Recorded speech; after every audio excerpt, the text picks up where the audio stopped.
Hello friends, this is Tarun, a BTech graduate from Indian Institute of Technology, Kanpur, with a major in Material Science and Metallurgical Engineering.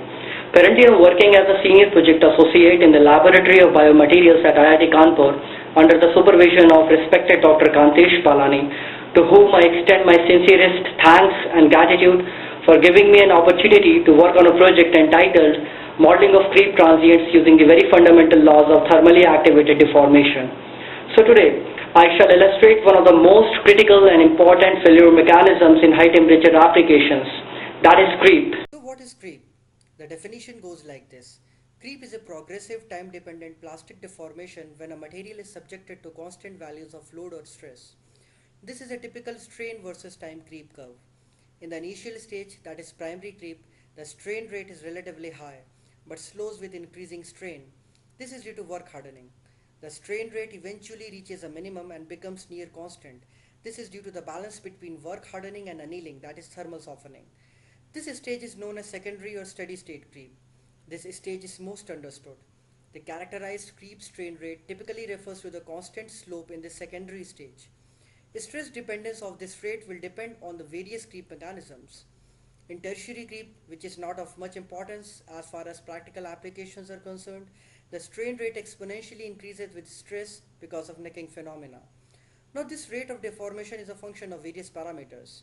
They are as follows. First, material properties like grain size, obstacle density, equicohesive temperature, activation energy, etc. Second, exposure time. Third, the temperature of the surroundings. And the last one, applied structural load. Now the effect of the forementioned factors on creep can easily be elucidated through a mesoscale lump model developed on the platform Microsoft C++ Visual Studio. We considered the general microstructure of metals and alloys to be consisting of different types of obstacles which have varied strength defined by strength coefficient S and characteristic slip probability P. Simple rules as mentioned in the model formations are used to ensure rough compliance with mechanical equilibrium and compatibility. Mechanistic details of deformation do not have to be explicitly considered in order to develop a model for how materials deform in general. So this model acts as a black box where certain parameters and wisely chosen constants are fed into Arrhenius activation equation dependent on activation energy barrier delta G, and graphs are generated by simulation for a particular metal or alloy system. Following are the results. The normalized creep curve shows that as the homologous temperature increases from 0.25 to 0.8, the slope of the steady state region and hence the steady state creep increases.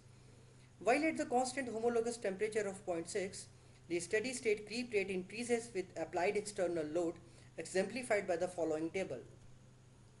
Now, since obstacle distance is inversely proportional to the obstacle density, grain size reduction can simply increase the resistance to dislocation movement.